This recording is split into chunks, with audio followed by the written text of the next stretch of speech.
Good evening, I'm Roger Grimsby. Here now the news. Tonight we begin with the killing of a man who became a legend in his own time, John Lennon, shot down in cold blood. I heard 5-6 shots and that was it. There's blood all over his stomach. Immediately get over to the Dakota. It was John Lennon who was shot. Gunshot, and these people come running in carrying a body. There was a scream, a woman's voice. Tell me he's alive. Tell me he's alive. The story was that John Lennon was shot. Who would do such a thing and why? He was dead on arrival. He was such a peaceful man. My God, this is an icon. We'll have team coverage of the story of John Lennon's murder.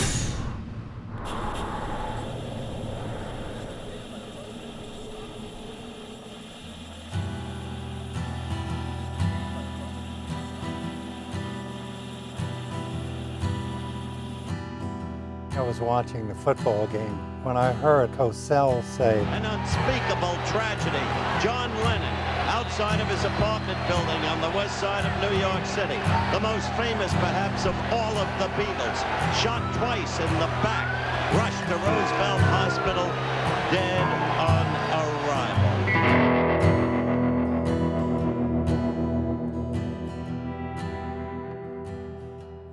Hi everyone, I'm Bill Ritter. John Lennon, whose music and dreams of peace inspired the world, cut down right here, December 8th, 1980, 40 years ago. It happened right in front of the building where he lived, with his family, Yoko Ono, and their young son, Sean. A man who preached peace in his songs and in his life, ends up being killed in the violent horror of senseless gunfire. Outside the sprawling and iconic Dakota apartment building, 72nd and Central Park West in New York City. The killer, a young man named Mark David Chapman, who actually posed for pictures with Lennon earlier in the day he was killed. Chapman was a religious fanatic who saw in the book Catcher in the Rye a character to identify with, a young man who despised phonies. And Chapman thought Lennon was a phony. But John Lennon was the real deal.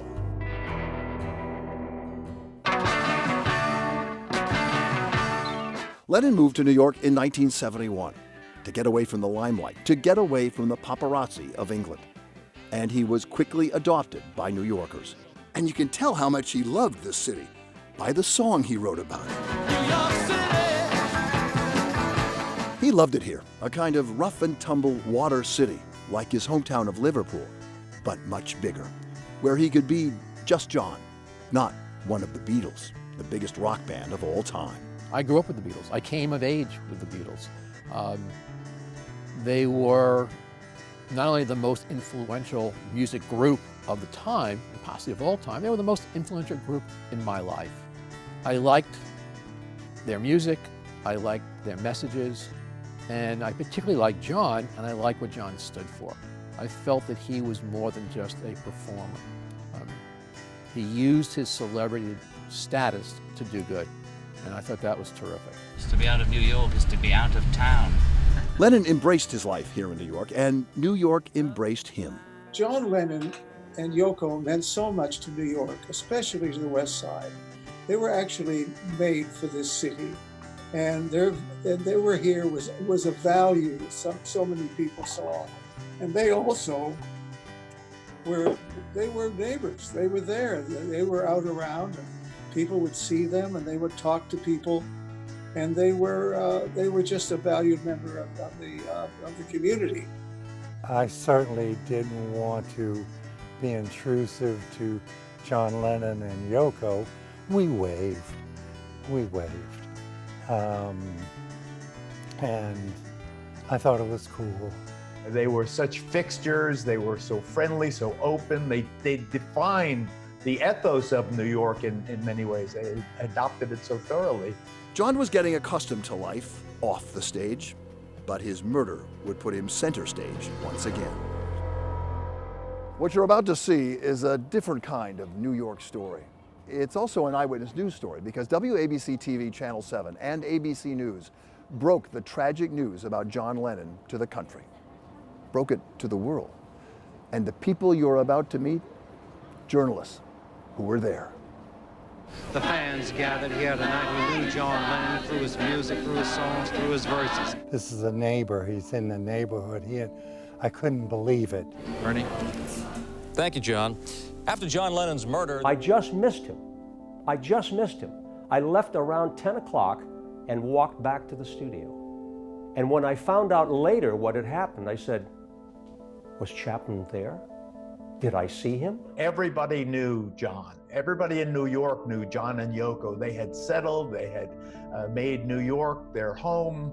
And you'll also hear this story from the Eyewitness News producer who, by chance, was in the emergency room that night when they wheeled John Lennon in and tried desperately to bring him back to life. I watched them working on John Lennon. One particular doctor had his hands inside Lennon's chest, and I can see that he was pumping, and blood everywhere. It was not supposed to be like this for John Lennon, the complicated, passionate, sarcastic, and oh so talented leader of the Beatles. On his own for years, he had been kind of reborn, personally and professionally. He was finally emerging from a kind of emotional abyss and a very rough patch in his marriage, to put it mildly. He had a young son, a new album, a kind of new life, like starting over for John Lennon. Just like starting over. Having just seen that and just seeing John so happy, the Double Fantasy album had come out. He and Yoko had reconciled after a rocky period. They had the baby. Everything was perfect. But on the night of December 8, it was about to come to an end, all of it, because of this man, Mark David Chapman, 25 years old, a native of Georgia but living in Hawaii, who was stalking John Lennon, and he wanted to kill him.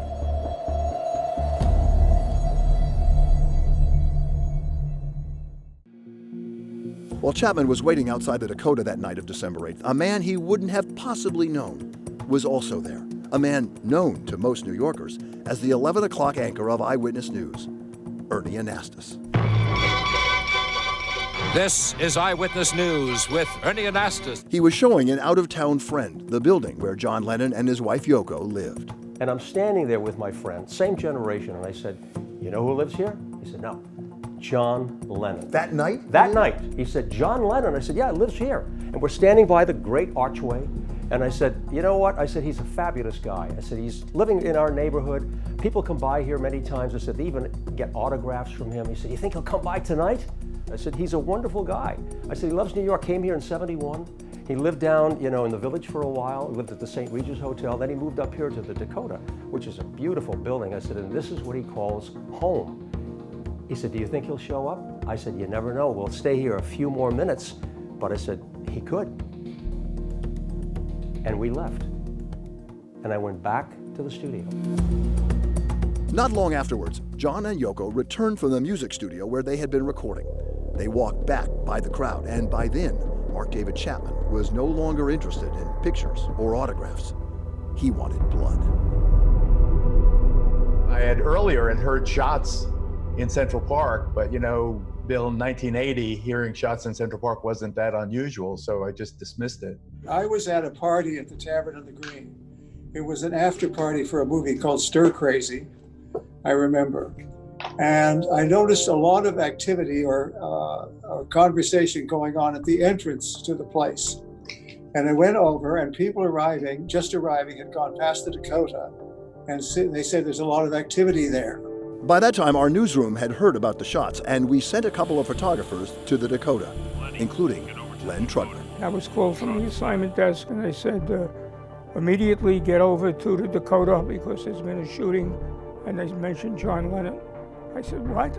I couldn't believe it. So I was parked on 66th Street.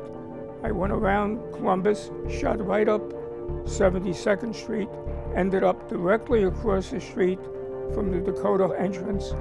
We got there before the cops sealed the area, and I was sealed in, and unfortunately, no other crew was able to get near it. First thing I did is make sure we got a live transmission out. So up went the 60-foot rods, made sure we made contact. I put the camera on the roof to shoot what I can. Then one of my partners came down, and he started shooting from the ground level, but they wouldn't let him walk across the street, obviously. And then Doug showed up. It was a relief because he really took charge. I wasn't the first person to arrive, but I was fairly early to get there. In fact, by the time I got there, I think John Lennon had died, and Chapman, I think, had already been arrested. But there was a large crowd gathering, and the crowd was interesting. They weren't a noisy crowd at all. They were stunned. That was no other word to describe it. For a long time, the crowd just stood silently by. By 2 a.m., there were about 400 or 500 people outside the Dakota. Very sad thing that happened, and I hope the people will realize that there's a lot of love that was felt for John Lennon. After a long time of silence, the crowd began to sing. First John's song about Give Peace a Chance.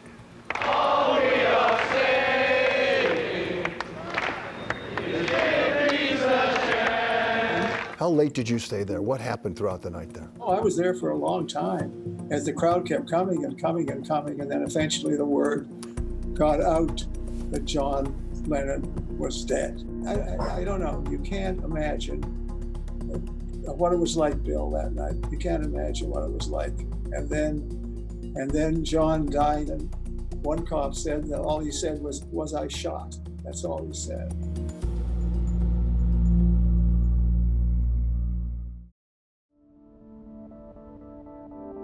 I think that there are certain seminal moments in our lives that are etched in our memory with acid. Alan Weiss, the producer of the 6 p.m. newscast at Eyewitness News, just happened to be in the hospital emergency room after a traffic accident on that December 8, 1980. And what Alan Weiss saw that fateful night would change the world. I watched them working on John Lennon. That's what Weiss saw in the ER at the old Roosevelt Hospital on the west side of Manhattan when they wheeled in a mortally wounded John Lennon, shot several times in the back. I was hit by a taxi. I was on a motorcycle, I was riding in Central Park, and this taxi cut me off, hit me, and I was rushed to the ER. But you suddenly became mobile when you saw what? Adrenaline's an amazing drug, I gotta tell you, because I'm lying on a gurney in the ER, in the hallway of the ER. And the doctor's looking at me, and she's looking at my hip where I had landed, and she's talking about getting me to X-ray. And literally, as she's saying that, the person in the back of the, behind me, so the back of my head is facing the entrance to the ER, yells, "We have a gunshot. And the doctors and ones are coming in, hitting the door right now. And the doors open up, and these people come running in carrying a body between them, and literally take this person into the room that I am lying outside of. And the doctor said to me, "Alan, I'm sorry, but I'm gonna have to take care of this. I'll be back when I can." And I said, "I understand, Doc." So I'm lying there, my eyes are closed, and the two officers are standing literally behind me where I'm lying down, and one says to the other, "Can you believe it? John Lennon." And I opened my eyes, and I looked up and said, "Excuse me, officer, what did you just say?" And he looked at me, and I looked like something dragged in by the cat. I had leaves, I had dirt, I had, a black leather jacket on, and he looked at me and says, "I didn't say anything," and he moved away. So I'm lying there and saying, did I really hear this correctly? Am I somewhat befuddled because of the accident? And I hear crying, and I'm able to twist around, and I see an Asian woman in a fur coat being brought in on the arms of a police officer. Now, I knew who Yoko Ono was, but I wasn't particularly familiar enough that I could spot her facial features from 20 feet away, particularly upside down because I'm looking behind me. You had just been in an accident. And I also just been in an accident. But that made it really pretty clear that this very possibly could be John Lennon. And I realized that I have to get to a phone. And I knew from being at this hospital before, not that I'm accident prone, but I've been here a couple of times, that there was a phone right outside the emergency room door. A payphone? Payphone. So I got out of my gurney, and this is where the adrenaline kicks in, because I was feeling no pain. And I was able to work my way down the line of gurneys that were empty along the wall and got all the way to the end of the hallway. And there's the payphone. And I had my hand on the doorknob, and at that moment, the police officer who had brought me in, one of the police officers who had brought me in, comes running down the hallway saying, "Mr. Weiss, what are you doing standing up? We had to take the stretcher apart to bring you in. What are you doing standing up?" And I said to him, "Well, didn't you hear?" He goes, "Didn't I hear what?" I said, "John Lennon's been shot." And he said, "Who told you that?" I said, "You didn't hear that?" He says, "Alan, if John Lennon had been shot, I would have heard it on my radio." He pointed to his mic. He said, "Come on, let me take you back to the bed." I said, "All right." And I'm hopping back, and we passed the nursing stand. I said to the police officer, "Can I just make a phone call?" So he leans over the desk, because we're at the nursing station. He gives me the phone. He punches in the code to dial out. I call Neil Goldstein, the assignment editor for the 11 o'clock news. I say, "Neil, I'm in the hospital. I think John Lennon's been shot." And Neil says, "I just heard a call for an ambulance to go to 72nd and Central Park West, the Dakota area." I said, "Neil, it's got to be John Lennon. Get here right away." So after I made the phone call, I went back and sat on the edge of the gurney. And I watched them working on John Lennon. I mean, one particular doctor had his hands inside Lennon's chest. And I can see that he was pumping, and blood everywhere. And I'm watching this scene. It's incredible that any human being is undergoing this, but let alone, John Lennon. It's just inconceivable. This is John Lennon. They put me in a separate room. And so I'm now in the hospital. I'm not in the emergency room. And I'm there, and about 5 or 10 minutes later, maybe about quarter after 11, in the hospital, they play Muzak. You don't hear it in the ER, but you hear it in the hospital. And the song that comes up on the hospital's Muzak is All My Loving. The song ends, and about 60 seconds later, there's a high, shrill woman's voice screaming, "No, no, oh no, oh no."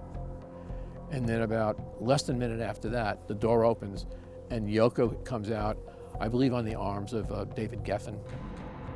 So after that, the doctor comes, the original female doctor who was looking at me when I first came in, now comes into the room.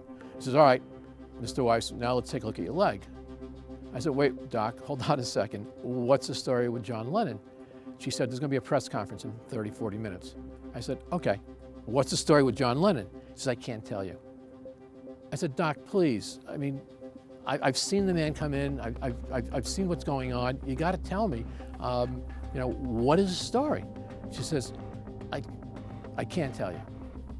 I said, "Okay, let me ask you a question, doctor. Are you one of the main doctors here right now?" "Yes." "If someone were brought in with a gunshot in their chest and their chest was opened and they were still alive, would your presence still be required in that situation?" "Yes, it would be." I said, "Thank you, doctor. So now I know he's dead. I got to make a phone call." She says, "You can't make a phone call." I said, "Doc, there's a phone right over there. I can't let you get off the bed. You can sue for malpractice. Who knows what damage you'll do to your hip." And I said, "Did you always want to be a doctor?" She said, "Yes." I said, "I always wanted to be a journalist."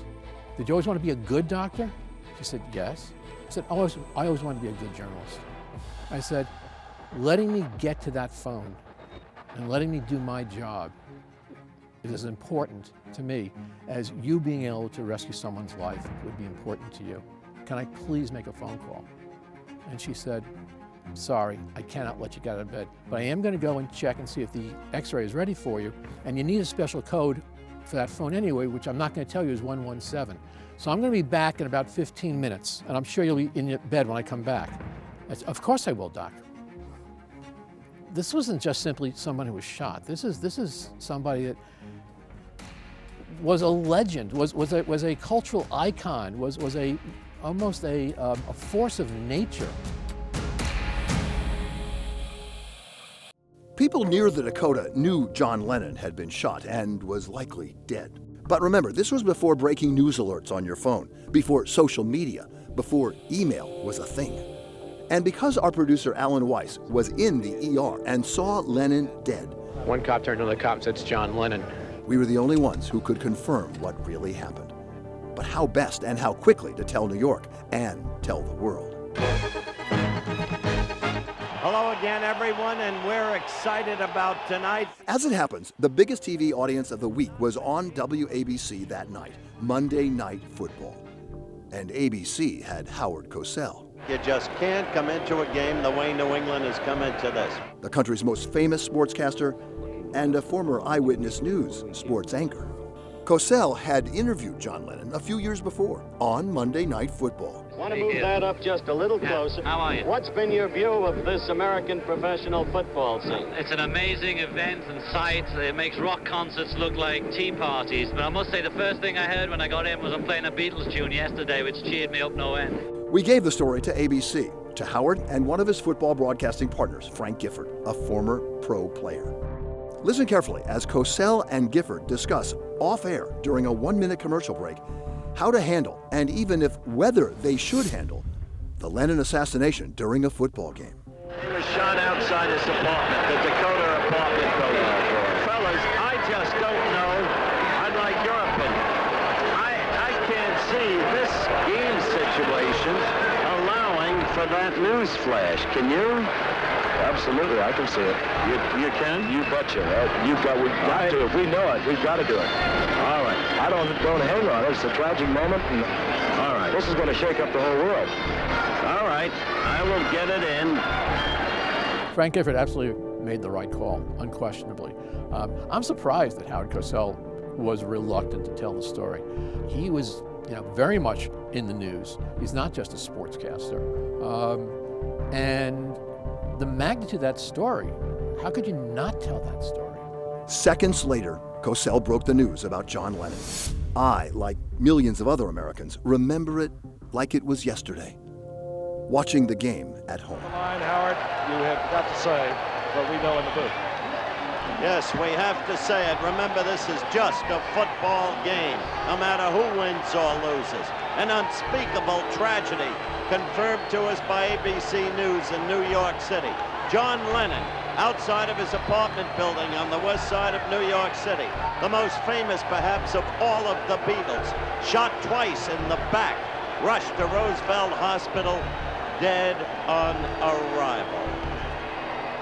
Hard to go back to the game after that news flash, which in duty bound we had to take. I was watching the football game at home, and when I heard, I think of Cosell say that John Lennon has been shot, it was just a second. Why would anybody shoot John Lennon? Back inside the Eyewitness newsroom, Ernie Anastas, the anchor of the late-night newscast, was stunned by Lennon's death and stunned that he was there at the Dakota just before. You just missed him. I just missed him. I left around 10 o'clock and walked back to the studio. And when I found out later what had happened, I said, was Chapman there? Did I see him? Did I not see what was going on?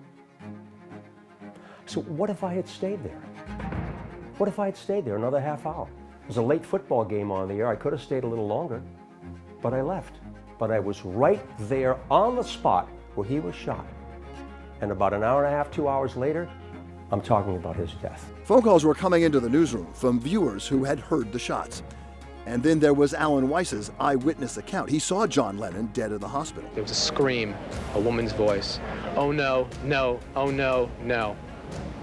It continued for about 2 or 3 minutes. He saw Yoko Ono crying in the arms of David Geffen. The newsroom scrambling to get all the details ready for air. We were in the newsroom and there was a buzz. Something was going on. The assignment desk was busy, people were running around, phone calls were coming in, trying to get information. But we had heard that something had happened, and the story was that John Lennon was shot, which we couldn't believe. John Lennon shot? Where? What happened? When I heard the Dakota, Bill, you can imagine how I felt. I was there a couple of hours just before that. We had heard reports that were coming in, unconfirmed for a while. Alan Weiss, who was our producer, was at the hospital. What an amazing thing for him to be there, to witness history at a time like that. Incredible. Those events would be taking place all at the same time. So as the pieces were coming together, everybody is trying to figure out how are we going to structure this? How are we going to put it on the air? And we finally came up with the format. Producers were working on it, assignment desk was part of it. And so after Monday Night Football, after the world had been told about John Lennon's murder, Ernie and his co-anchor, Roseanne Scamardella, prepared their late-night newscast to fully report this ginormous story. Former Beatle John Lennon is dead. He was shot a short time ago outside his Manhattan apartment building. He died at Roosevelt Hospital. Police have a suspect in custody. Roseanne and I went into the studio, and we were sitting there waiting patiently to go on the air. Now, you know, in the studio, it's kind of quiet. People are just gathering their thoughts. I'm getting last-minute information in my ear, making a few notes and preparing. But the real frenetic scene is in the control room. And that's where the producers and everybody else, the director, people are just gathering all of this information. We call it the out-of-control room. It's the out-of-control room, exactly. You know, it gets wild in there. And if you've never seen that environment, I mean, it's really something to watch. But that particular night, you could feel a combination. People were tense, people were amazed by what was going on, people were nervous, and people were waiting to get on the air. That was the moment. The light went on. Roseanne made the announcement. We followed up with the stories that we had live from the scene. We just came from a briefing with the head of the emergency department here, Dr. Lynn. He said that Lennon was shot or had maybe 7 wounds to his chest and stomach, and that he was dead certainly when he arrived here at the hospital. There were intense efforts to revive him, transfusion, resuscitation. It did not work. And what was going through our heads? We were thinking, how could this have happened?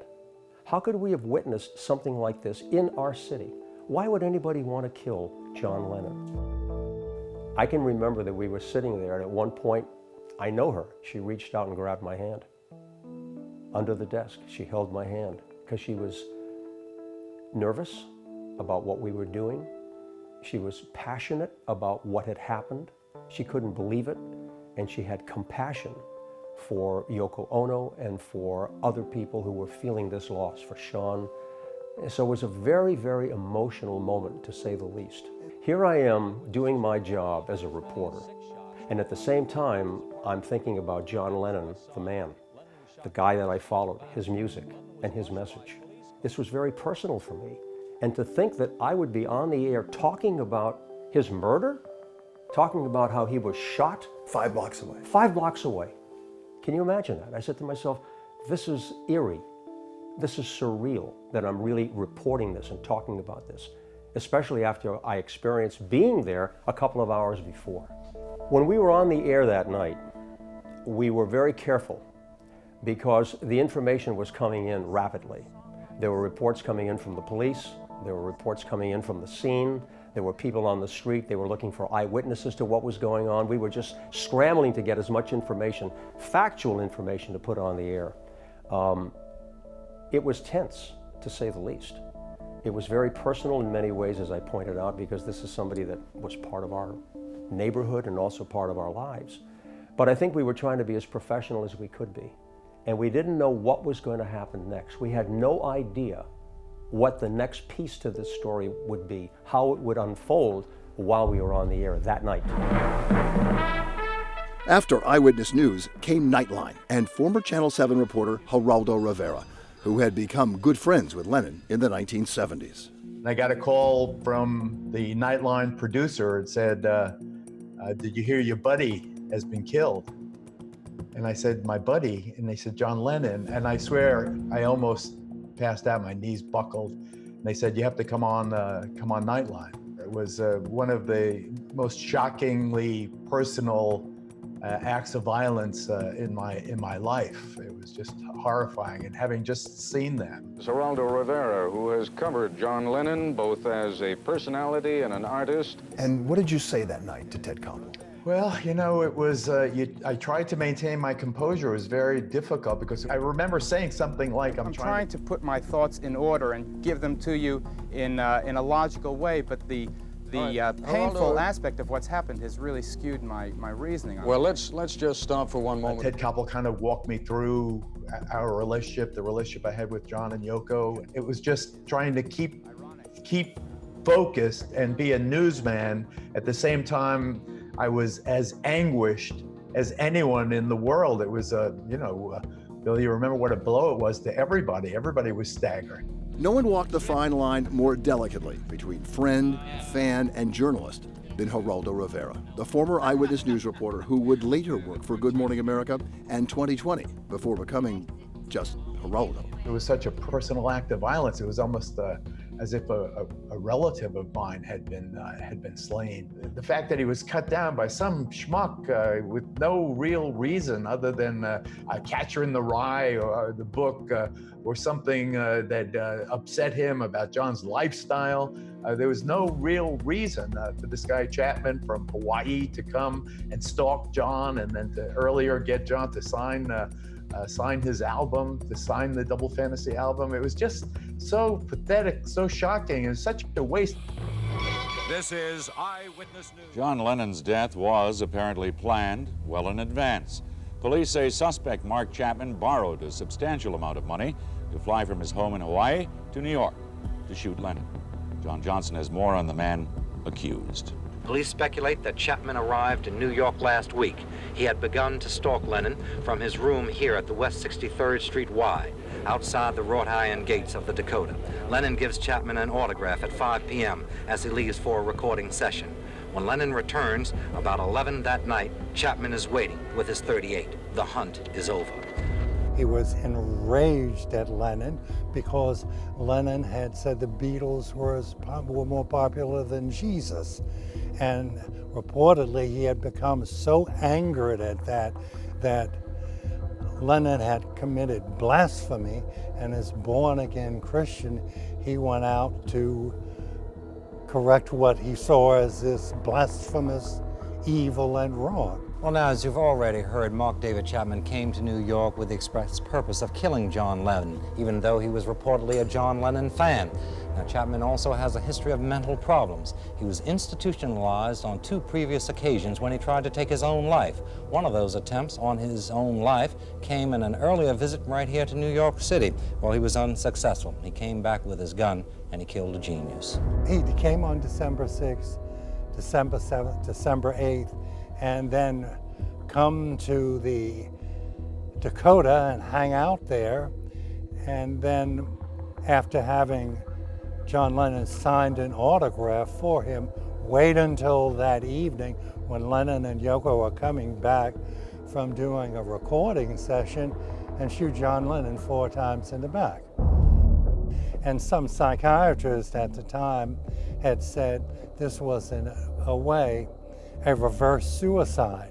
And Chapman had evidently and reportedly had tried to kill himself previously and had said that he identified so with John Lennon that he thought he was John Lennon, and so that when he killed John Lennon, he was actually killing himself. In the next week, psychiatrists must decide if Chapman is fit to stand trial. Friends say he wasn't a violent man. Chapman's wife says only that she's sorry for Lennon's family. I'm just still, again, very concerned about Mark, and I'm just very, very sorry that this had to happen to Yoko Ono and her family, and that her husband had to die.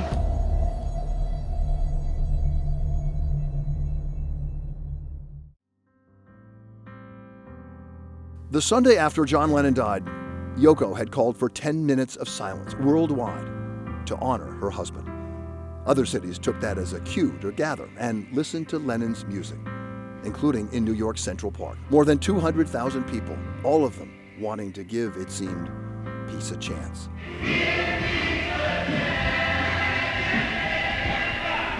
There was lots of Lennon music, and then for 10 minutes, silence.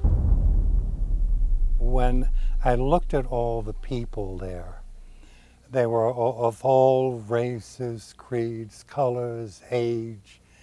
They were all mourning. And then I thought the words of John Lennon, which still live on, you say that I'm a dreamer and I'm not the only one. Hopefully you will join us, and together someday we will be the world as one. Why would somebody just want to hold that near and dear? It was a cold day. Skies were gray. It's December in New York. It's December, it's winter. And I get to the park, and we're going to go on the air and do a live broadcast. And I look at this mass of people, a sea of people. There were 225,000 people there that day. And I walked into the park and I'm looking around at faces. And I could see children's faces. I could see people with their kids, John Lennon t-shirts, buttons on their coats, flowers. Somebody gave me a flower and said, put this on your microphone. Candles. Everybody was just looking at one another. It was a strange feeling, and the music through the loudspeakers was John Lennon's voice. And I could hear it. Imagine. His voice was ringing in the air, and people were looking at it, their eyes crying. And I would ask some people, tell me something. I think I know. Why are you here? A very simple response. They said, you know. You know why. You didn't have to say anything.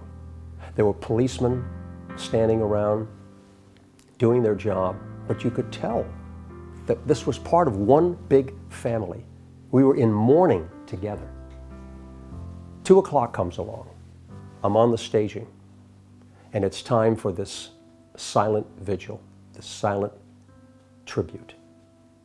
All of a sudden, everything went off. The music stopped. I could faintly hear a police helicopter up above. No horns, no cars, not even a dog barking in New York City. It was silent. And we all kind of just looked around at one another and knew that we all had our own personal thoughts and feelings about it. I have to tell you something, I had never experienced anything like that in my life. You are known for looking right at someone and making eye contact when you talk. You didn't then, did you? I felt like you brought yourself back there just now. I was there. When I was telling you that story, I was looking off because I could see and feel what was going on that day. I felt it. You know, you don't forget something like that. You don't forget it because it's part of your own personal history as well as doing your job. You have to live for today, just like for that song.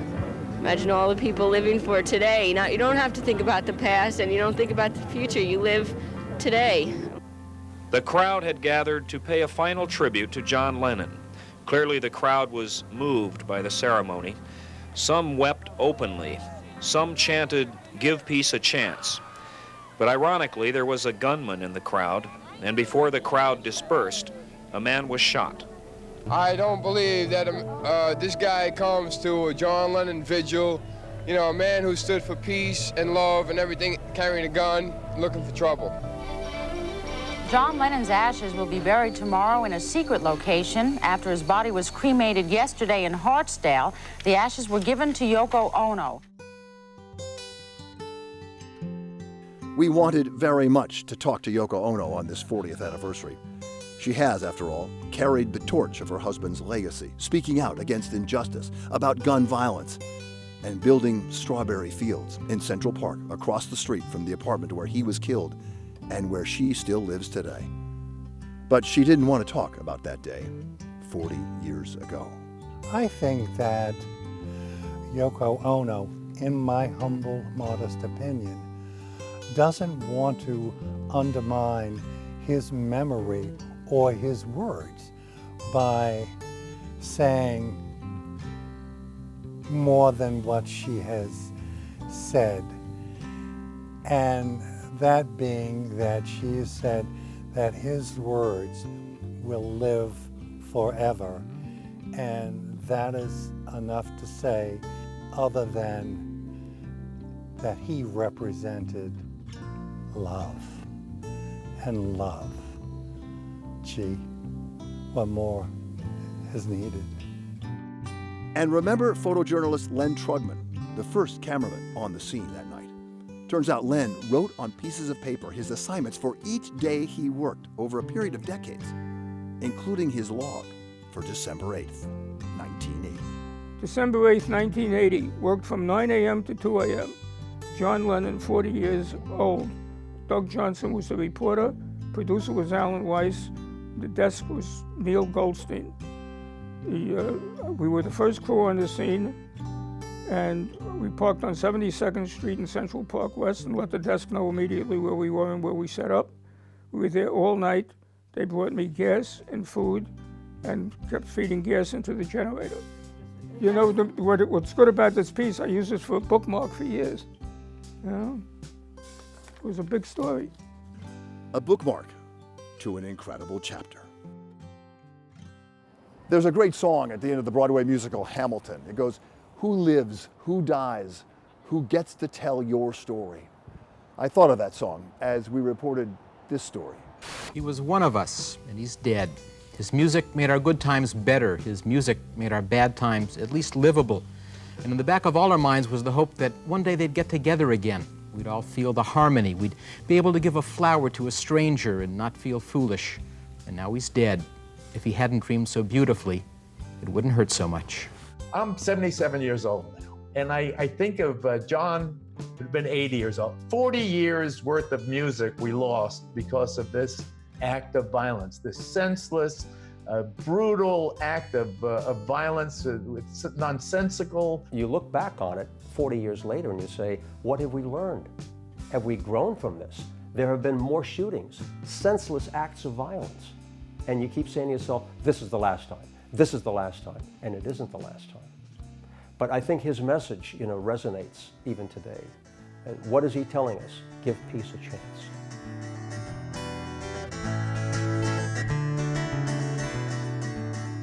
Lennon's music, of course, lives on, but how his amazing and so young life ended so quickly, well, that's part of his story, too. Part of his legacy as well, because it brought New York together, brought the world together, to imagine a place without gun violence. We could all tell John Lennon's story every day, a little bit at a time, if we choose to. We tried to do that with the story you've just seen. I'm Bill Ritter, and for all of us here, as John Lennon would say, peace and love.